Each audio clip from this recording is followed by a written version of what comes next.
Bonjour à tous et bienvenue sur boursicoté.com pour cette nouvelle analyse technique du CAC 40 en clôture avec donc une belle séance baissière aujourd'hui.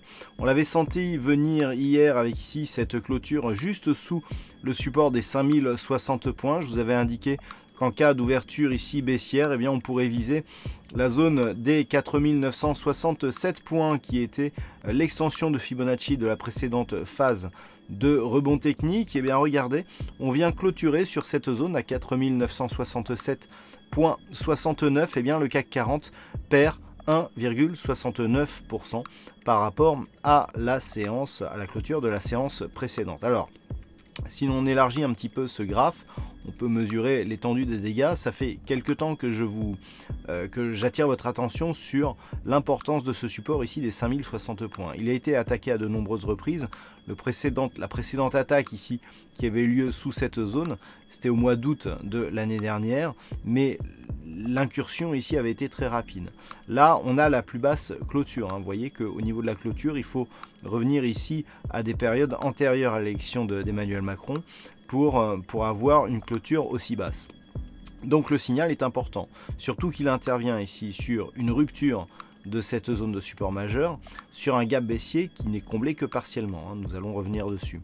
Alors, autant sur cette bougie ici, il y avait énormément d'hésitation, il y avait énormément d'ombres basses, autant sur la bougie que nous avons actuellement, eh bien la configuration est totalement différente puisqu'il y a un peu plus de conviction et on voit ici qu'on vient chercher des zones techniques. Donc on n'est même pas sur un mouvement de panique, on est vraiment sur une configuration technique.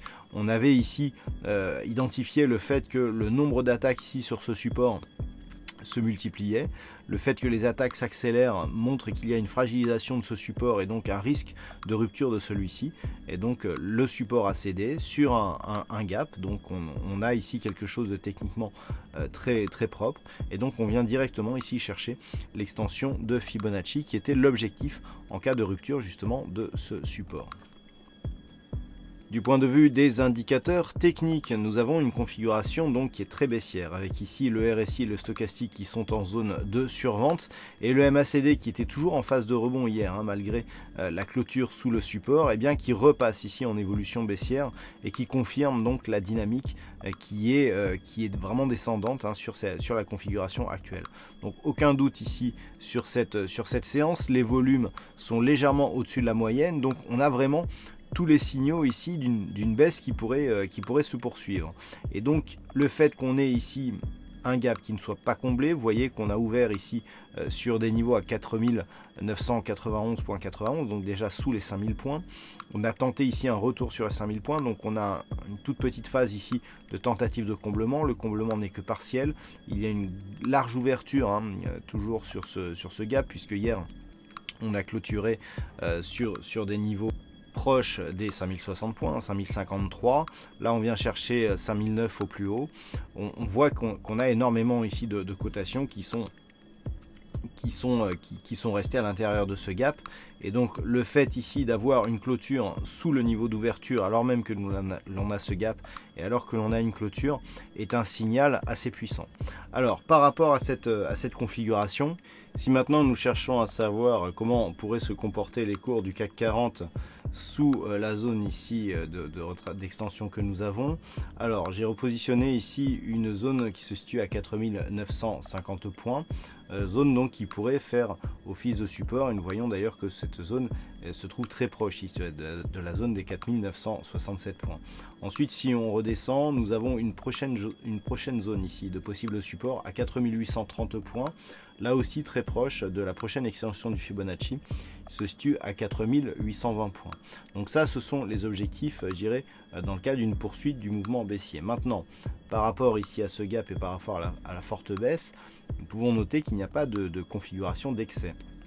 On a ici une configuration de cassure donc sur gap baissier, mais on est encore à l'intérieur des bandes de Bollinger et on n'a pas de comportement excessif sur les oscillateurs, hein. Je rappelle que nous sommes certes en survente, mais que le MACD vient juste de se retourner ici à la baisse. Donc ce que l'on peut attendre, c'est une possible stabilisation ici dans cette zone qui se situe entre 4967 et 4950 points, voire même impulser un rebond à partir de ce niveau-là. Si le rebond valide ici un comblement du gap baissier, ça sera un premier élément qui affaiblira la poursuite de la dynamique baissière, mais ce n'est qu'au-delà des 5060 points que l'on pourrait considérer que ce rebond pourrait changer la tendance actuelle sur le CAC 40. Par contre, s'il n'y a aucune tentative ici de comblement et que les cours cassent ici la zone des 4950 points, eh bien nous avons donc des objectifs qui sont désormais bien plus bas, à 4830 voire 4820 points.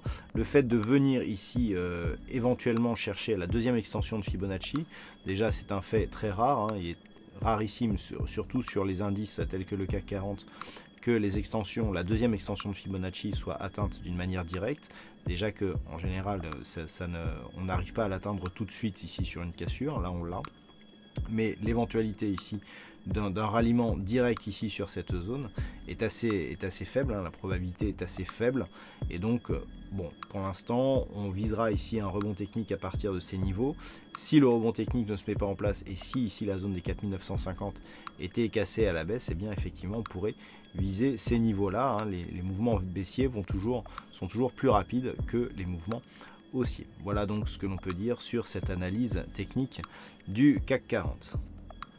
D'un point de vue purement statistique, en prenant compte donc ce gap, hein, qui reste ouvert et béant, donc ce gap baissier, eh bien les statistiques sont plutôt baissières. Alors la probabilité pour demain est très équilibrée puisqu'on est sur une probabilité à 50%. Par contre le potentiel baissier est plus fort que le potentiel haussier. Donc c'est à prendre en compte, hein. Vous voyez que le comblement d'un gap n'est absolument pas un cas qui est statistiquement jouable, et en tout cas on est plus ici sur un élan baissier qui est confirmé par les 5 prochains jours plutôt que sur une probabilité de rebond technique. Voilà donc ce que l'on peut dire sur cette analyse technique du CAC 40 en clôture. Passez une bonne soirée, de bons trades, on se retrouve dès demain pour d'autres analyses techniques, toujours sur le site boursicoté.com.